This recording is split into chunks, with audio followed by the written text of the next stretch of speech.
पार्वती के पिता अयोध्या और शिवराज जो उनके भाई थे, ये बैनामे द्वारा खरीद गई है, जो ये बैनामा है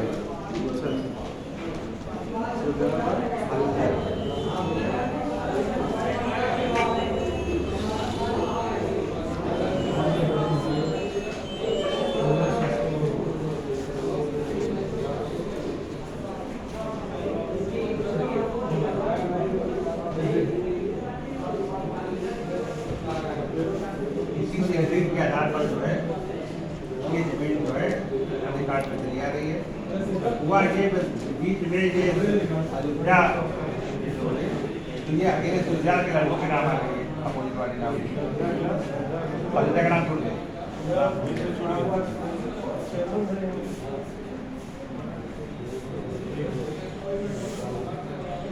नाम छूट गया, चलती रही अपना अपना जोती हो रहे, जानकारी हुई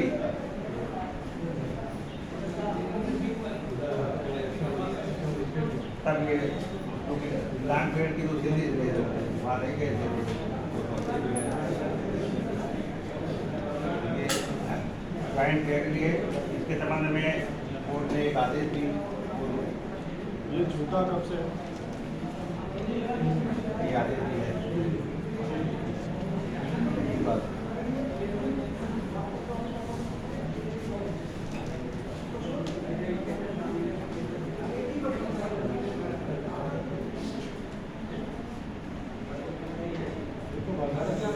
बाजार हो रहा है, इसमें कोर्ट ने जो है अपना किया है।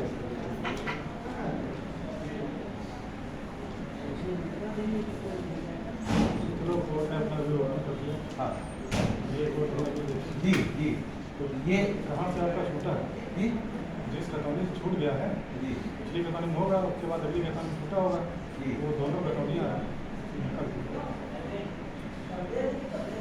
कल तो बिहार जैसे कि पुरानी की गई तो शेयरिंग के आधार पर जो है इसमें जो नाम है के आधार पर है, इसलिए मैं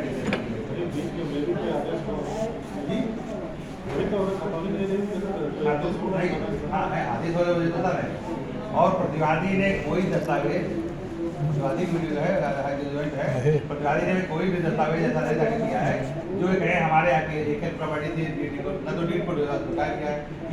ये प्रॉपर्टी जो डीड है उसको कौन से देखें, ये थर्ड पर्सन के नाम है की है, ये मकसूद वगैरह है, अन्य प्रॉपर्टी मुसलमान वगैरह लिए थे उसे ली गई है, इसकी प्रॉपर्टी भी नहीं है। ये प्रॉपर्टी है, इस प्रॉपर्टी में प्रतिवादी का नाम कैसे दर्ज है इस डीड के अलावा क्या, ये भी आप नहीं बता पाएंगे। बाबूजी आप जी हमारा सूत्र ये है कि जो डीड है जिसमें करेक्शन का है और लॉन्ग टाइम का है,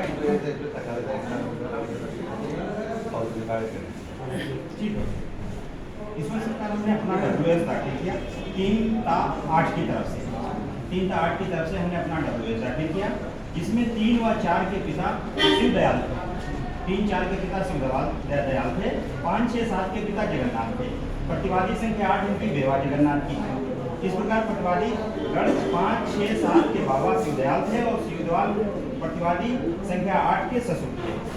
शिवदयाल ने के नाम जो भूमि थी प्रतिवादी उसके जायज वारिस हैं, इस नाते ये भूमि उन्हें प्राप्त हुई है और इस पर वो काबिज हैं, आज भी काबिज है। वादीगण ने फर्जी कल्पित 18/7/12 का वाद का कारण दर्शाया है जो मनगढ़ंत है।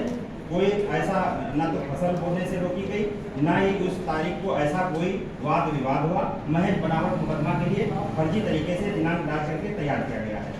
क्योंकि उक्त भूमि जो है वो प्रतिवादी गण के नाम है और प्रतिवादी गण ही उस पर फसलें बोते हैं और आज भी काबिज हैं।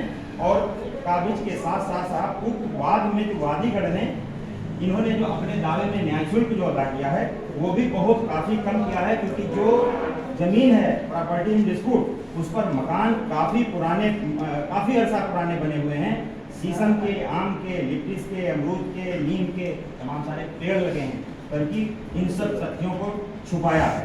इसके साथ साथ में ये कहना है कि वादीगण ये जो कहे हैं कि दिनांक 20/4/59 को ये इन्होंने खरीद की, जिसका दाखिल खारिज हो गया किंतु वादीगढ़ की ओर से साक्ष्य कोई प्रस्तुत नहीं किया गया जो दिखाते कि क्या हो गया, कैसे हो गया। खाली कह देने से मात्र पूरा हो जाएगा, कोई साक्ष्य ही नहीं लाए, खाली कह दिया कि ये सब हो गया, वो हो गया, वो हो गया और यहाँ हम चले आए।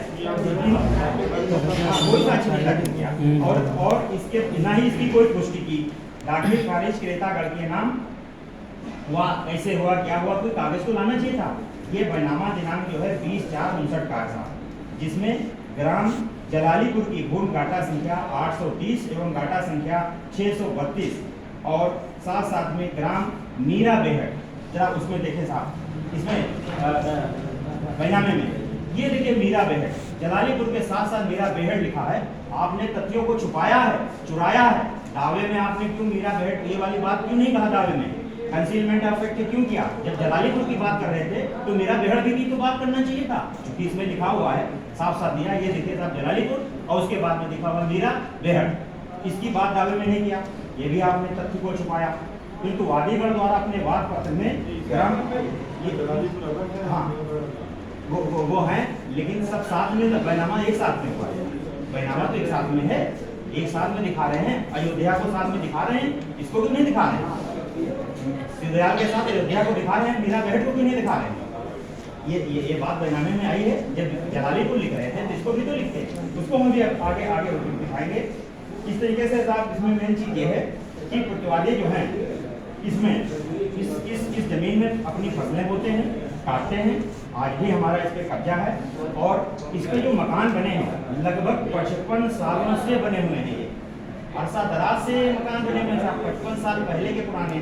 हम उस पे जो है इस गाटे संख्या पे मकान बनाए हुए हैं और इसी गाटे पे शीशम, आम, यूकेलिप्टस, नीम सब कुछ हमने WS में भी हमने कहा था, WS में हमने सब बातें पाई है कि शीशम, आम, यूकेलिप्टस, नीम, अमरूद, नीम ये तमाम सारे पेड़ भी वहाँ पे लगे हुए हैं। यानी कि हमारे जो बाबा थे शिवदयाल पुत्र राम साहब जब तक ये जीवित रहे इस भूमि पर वो काबिज रहे और इस पर फसलें बोते काटते रहे। विवादित भूमि में जो है वादीगढ़ को कोई कहीं से कोई वास्ता सरकार न था न है। और ये अयोध्या जो है ये जो बता रहे हैं शिवदयाल राम सहाय, इनकी जो मृत्यु जो हुई है ये अयोध्या से शिवदयाल काफी पहले मर चुके थे। मतलब दोनों ये जो नाम आए हैं शिवदयाल और अयोध्या, तो ये शिवदयाल जो हैं जिनको ये लाए हैं और ये अयोध्या अभी हाल में मरे हैं, थोड़े दिन में। शिवदयाल बहुत पहले मर गए, जिनके नाम बता रहे हैं ये सब हो गया और हमारे आपके नाम क्यों नहीं हुआ, क्या वजह है?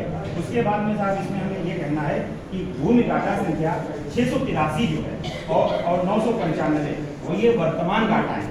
पुरानी गाटा इसमें है कि चकबंदी आकार पत्र 45 सन 1360 यानी कि 1965 बना, ये खाता संख्या 23/2 में शिवदयाल के नाम अंकित है। नोट कर लिया जाए। चकबंदी आकार पत्र 45 सन फसली 1370 ये खाता संख्या 23/2 हमारे बाबा शिवदयाल के नाम अंकित है। पेपर पत्रावली पे दाखिल है साहब, पेपर पत्रावली का आकार पत्र 41 साहब। इसके बाद जरा देखें इस पे दाखिल है 41 फसली 1370 ग्राम जलालीपुर में गाटा संख्या 683 का पुराना नंबर 632 मिन जुमला व 633 मिन जुमला, 632 और 633 है। और गाटा संख्या जो 895 इसका पुराना नंबर 830 है, 895 का पुराना नंबर 830 है। इस प्रकार इंपॉर्टेंट बात आती है कि आकार पत्र 41-42 से स्पष्ट है कि ग्राम में उस समय चकबंदी क्रियाएं चली। अगर नहीं चली तो ये कैसे आई? उस समय ग्राम में चकबंदी क्रियाएं चली।